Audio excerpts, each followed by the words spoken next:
Hi, everybody. I'm Brittany Lewis, a breaking news reporter here at Forbes. Joining me now is GOP strategist Gail Gitcho. Gail, thanks so much for coming back on. Oh, thank you so much for having me. It's great to see you. I want to talk about where we are right now in the election.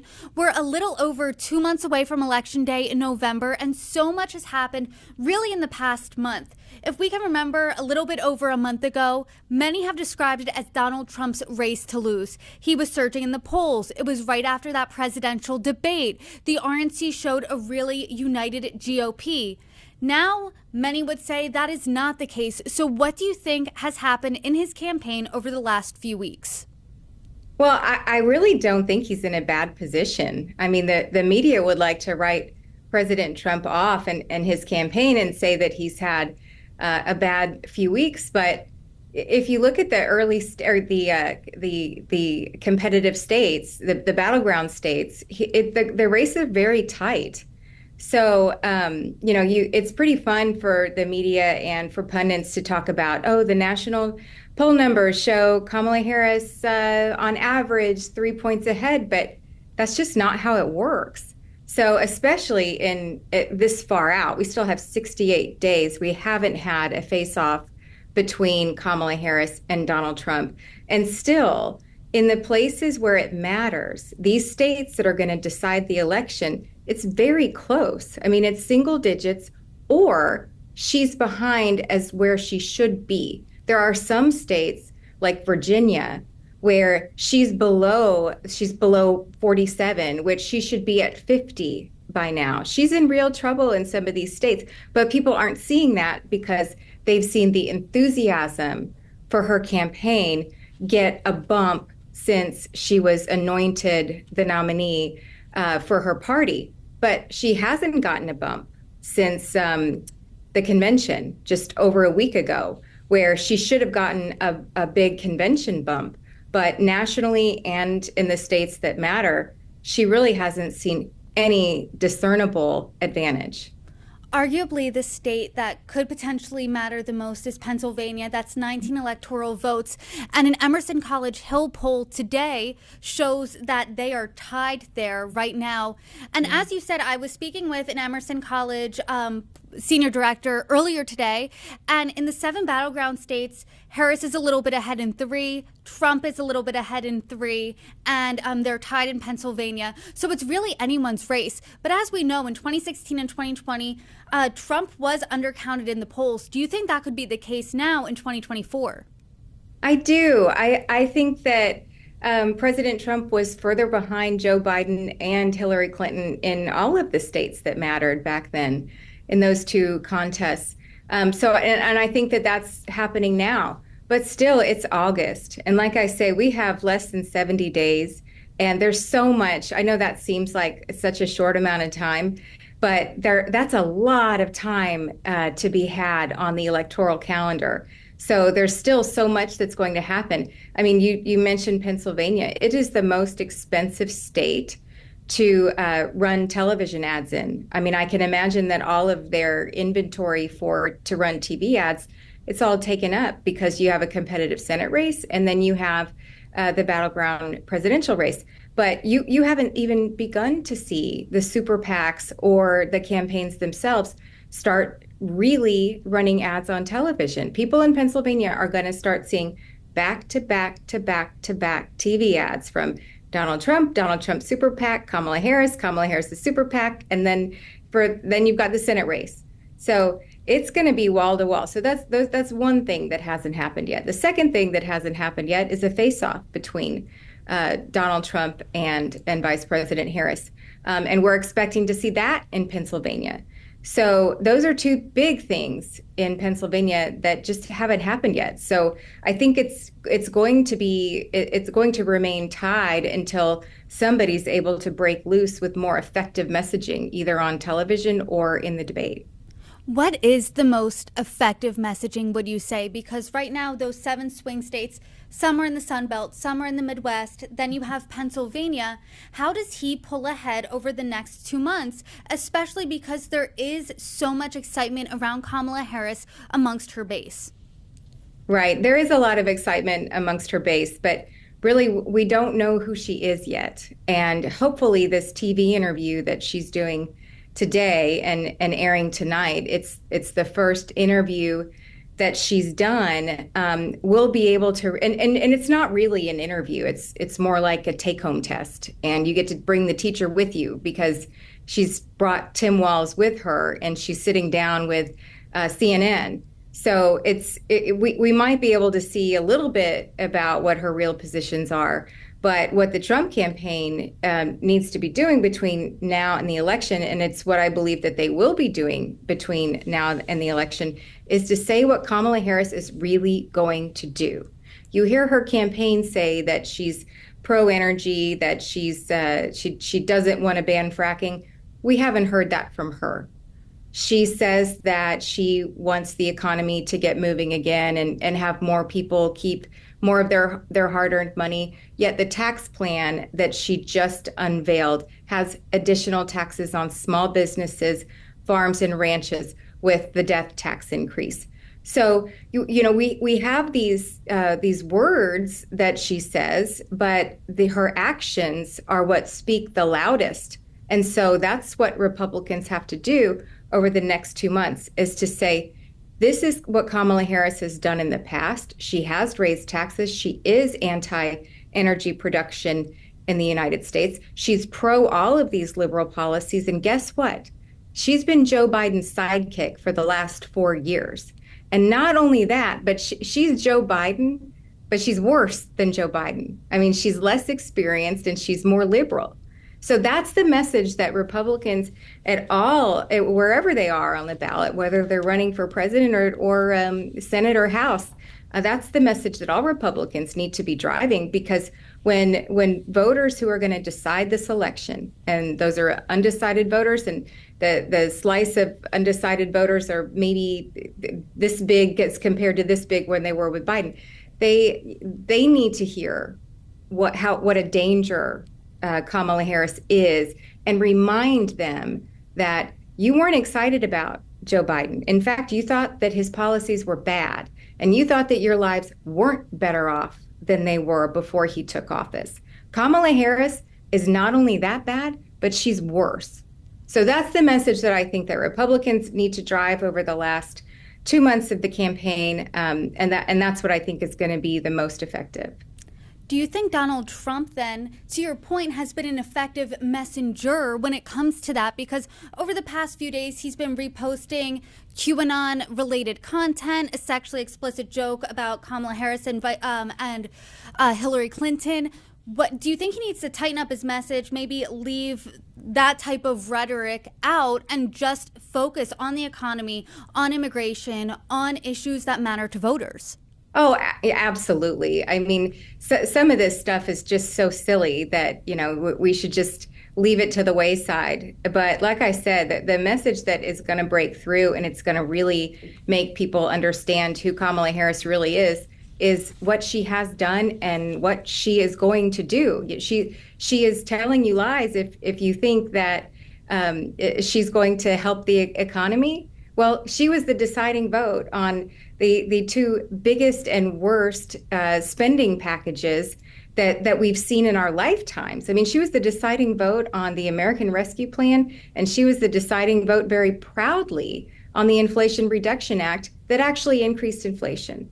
So she's able to stand on a stage and talk about the increase of the price in meat, in eggs, in groceries, what all Americans are feeling when they go to a grocery store. Yet she's not taking any responsibility for her being the vice president of those policies. So, that's really what we should be focusing on, not the silly stuff on Twitter. She has spoken about her economic agenda recently and said that her goal is to strengthen the middle class and she wants to build an opportunity economy. Former President Trump said that this was full communist and called her Comrade Kamala. Do you think he's done an effective job of laying out what his economy would look like, what his economic proposals are, should he win a second term? Well, I think what President Trump has to do is say, are you better off than you were 4 years ago? Because before that, when he was president, he was able to drive policies through the legislature that became law and that really impacted Americans in a very positive way.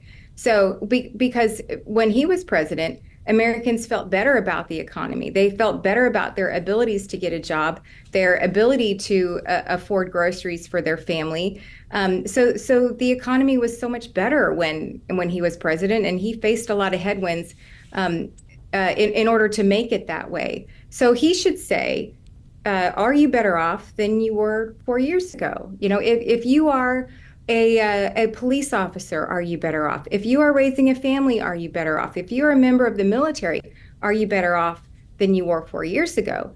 The answer across, if you are a senior citizen, are you better off than you were 4 years ago? The answer across the board uniformly will be no, because the only people that are better off under Joe Biden and Kamala Harris are illegal immigrants. And I think that's what what we have to drive, is that when people really think about their lives under President Biden and their lives under President Trump, they're not better off than they were 4 years ago. And that's the message. Do you think that he should just be asking repeatedly, are you better off 4 years ago, instead of, getting into these Twitter conversations, these X conversations, JD Vance rehashing his childless cat conversations? Do you think that's dragging down their message? Well, it's just small, and the Democrats do it too. When they're talking about Project 2025, anybody that's just retweeting something or, trying to get a lot of likes on Twitter, it's just small. But you have the opportunity to take really big messages in a really big way and make a difference when you're out on the stump. And that's what I think he's going to be able to do in a much more effective way than the Democrats, because when he goes out and when he's on the stump and when he's in front of these crowds of 60 to 70,000 people who are cheering because he's speaking their language, and he's talking about the difference between what Joe Biden and Kamala Harris have done over the last 4 years and what he was able to do, there's a huge difference, and people appreciate the many benefits that they saw under a Trump presidency. As you mentioned earlier, Vice President Kamala Harris is sitting down for her first interview tonight since Joe Biden dropped out of the race and endorsed her. What do you think, A, a win looks like for Donald Trump tonight? And B, let's say you were advising him, what would you tell him to do tonight? What is his strategy during this interview and then after? Well, I think the bigger strategic question goes to the Harris campaign, but also setting that aside for a second, it's to Dana Bash, and Dana is a pro CNN reporter who I've known for many years, and I know that she will do a great job in this interview. But really, she has the responsibility to the American people to get to the bottom of some of these drastic position changes that Kamala Harris has had over the last several days. But to answer your question, if I were advising Donald Trump, I would say just sit back and watch, because there could be something that unfolds that is just going to take care of itself for a while, or that the campaign can pounce on right away and then drive it for weeks to come.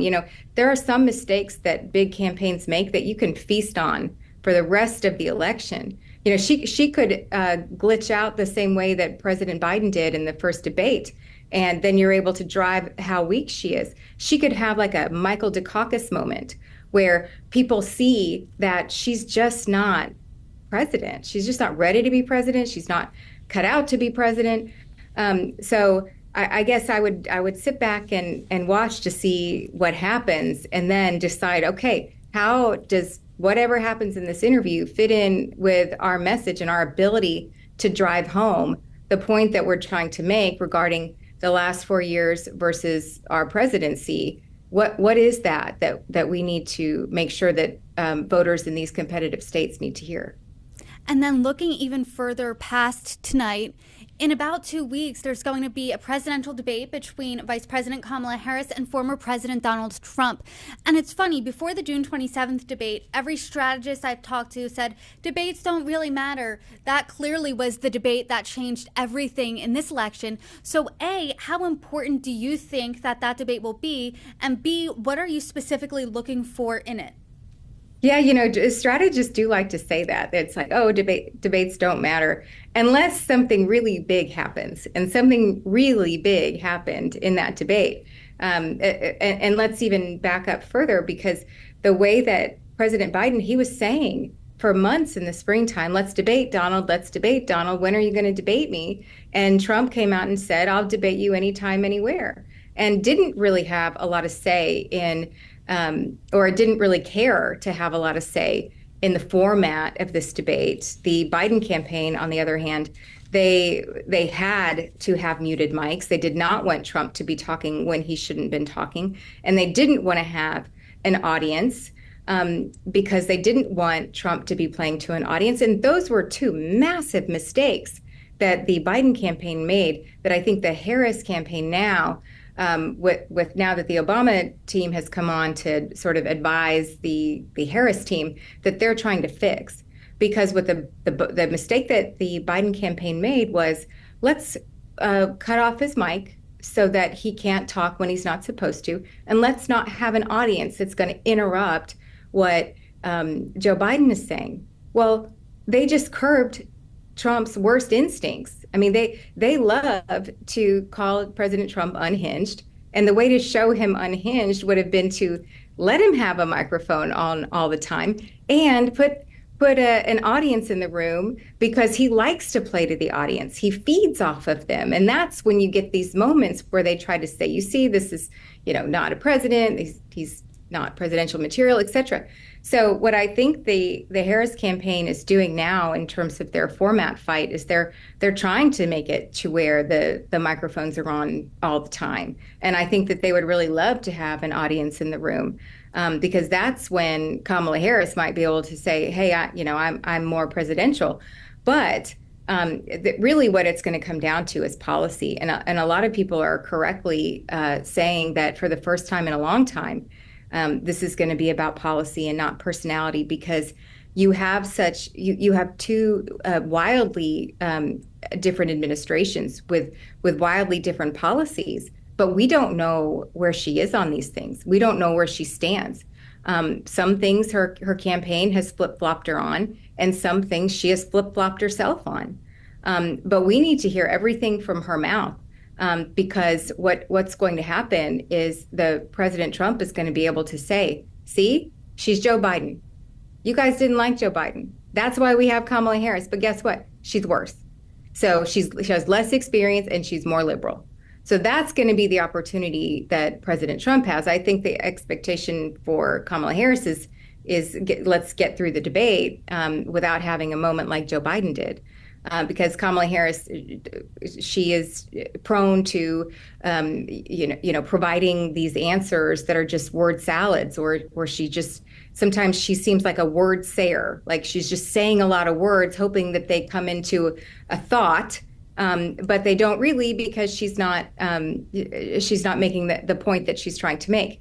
So I think she needs to survive the debate, and he needs to drive the message home that she's Joe Biden, but worse.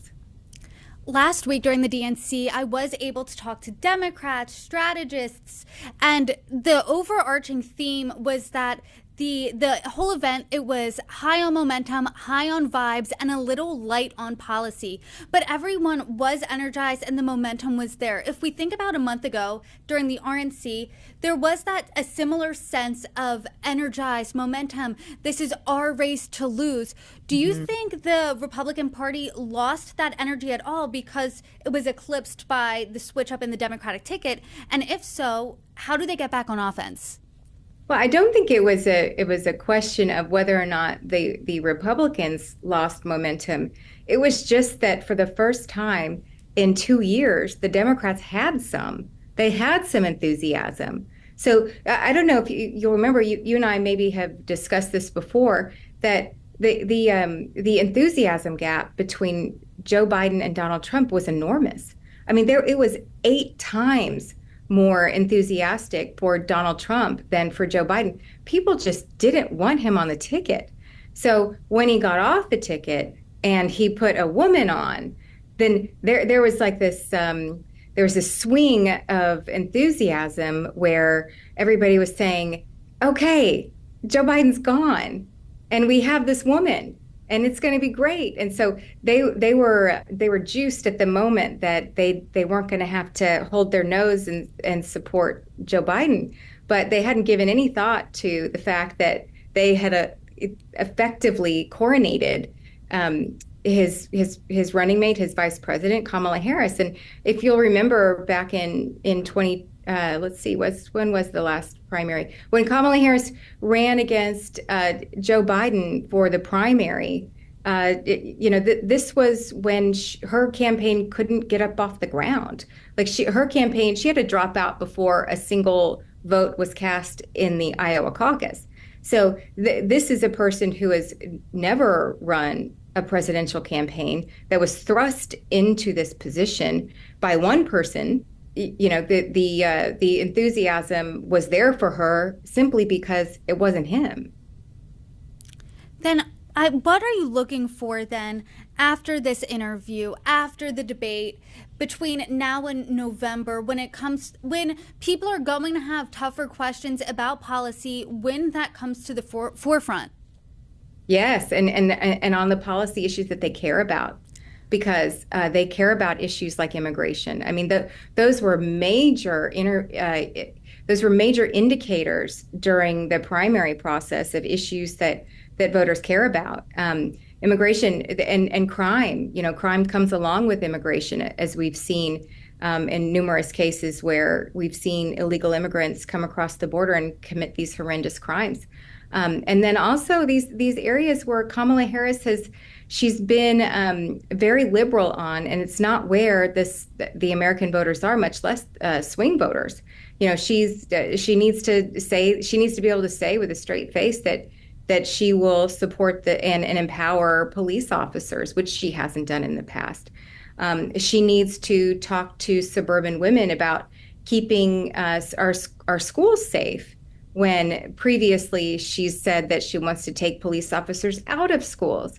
She's got a lot of work to do in these policy areas where she has been farther to the left than I think any American realizes, and farther to the left than any swing voter would support. Gail, I appreciate the conversation per usual.